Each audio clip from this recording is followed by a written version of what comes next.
Okay, so now this is chapter 19. I had a special request, pages 214 to 15. And Amir has come back to Afghanistan because Rahim Khan wants to see him to make him rescue Sohrab. So he's been driven by this new character, Farid. We had crossed the border and the signs of poverty were everywhere. On either side of the road, I saw chains of little villages sprouting here and there like discarded toys among the rocks. Broken mud houses and huts consisting of little more than 4 wooden poles and a tattered cloth as a roof. I've seen that in the Middle East. I saw children dressed in rags, chasing a soccer ball outside the huts. A few minutes later, I spotted a cluster of men sitting on their haunches, like a row of crows on the carcass of an old burned-out Soviet tank. The wind fluttering the edges of the blankets thrown around them. Behind them, a woman in a brown burqa carried a large clay pot on her shoulder down a rutted path towards a string of mud houses. So I've got who's narrating it here. This is an outsider. So I'm an outsider explaining Afghanistan to you is the way that Hussein is using his narrator here. So it's almost like reporting back to you on the poverty of these mud houses and broken mud houses and tattered cloth roofs, the blankets thrown around people and men sitting like crows on the carcass of an old tank. So he's painting a picture to you as an outsider, you Americans actually, painting a picture to you of what Afghanistan is like and its poverty. So I put there, informing, sort of campaigning, this is what's going on in that country. And lots of detail that you write about. Then it moves on to more dialogue. Oh, it says, strange, I said, what?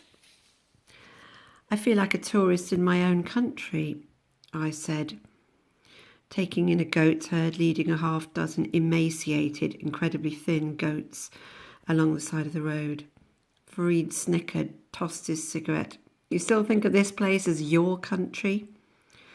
I think a part of me always will, I said, more defensively than I had intended. After 20 years of living in America, he said, swerving the truck to avoid a pothole the size of a beach ball. I nodded. I grew up in Afghanistan. Farid snickered again. Why do you do that? Never mind, he murmured. Now I want to know, why do you do that? So we've got Farid, who's going to criticise Amir.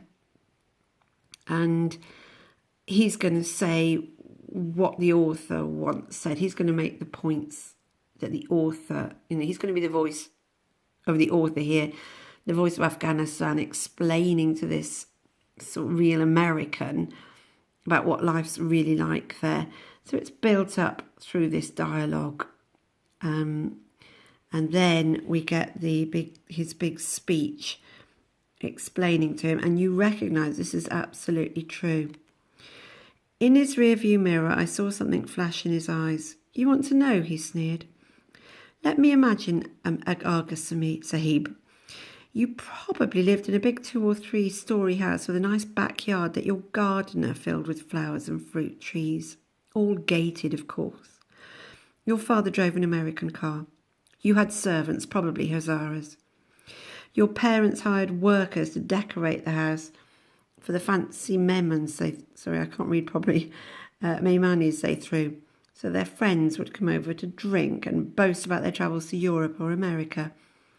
And I'd bet my first son's eyes that this is the first time you've ever worn a pakol hat. He grinned at me, revealing a mouthful of prematurely rotten teeth.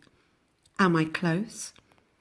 And that's the exact picture of Afghanistan that we have in the first half of the novel. And here he's dismissing it. He's seeing Amir as a type, a rich, ruling class, cut off, not understanding how real people live. Why are you saying these things? I said. because you wanted to know, he spat. He points, we're still in this dialogue. He pointed to an old man dressed in ragged clothes, trudging down a dirt path. He does like his adjectives, doesn't he? A large burlap pack filled with scrub grass tied to his back. That's the real Afghanistan, Argazib. That's the Afghanistan I know. You've always been a tourist here. You just didn't know it.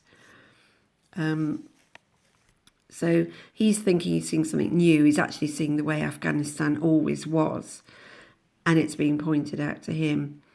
So I asked you the question in lessons, why didn't he tell you about that Afghanistan in the first half of his novel? Why has Hosseini left it till now? And people said things like, it's a shock. You know, you think you did see Afghanistan when you read this part of the novel. It was only a tiny, elite, super rich part of Afghanistan. And here you have got the real Afghanistan being pointed out to you in this dialogue. And it might shock the narrator. And you're experiencing what the narrator's experiencing.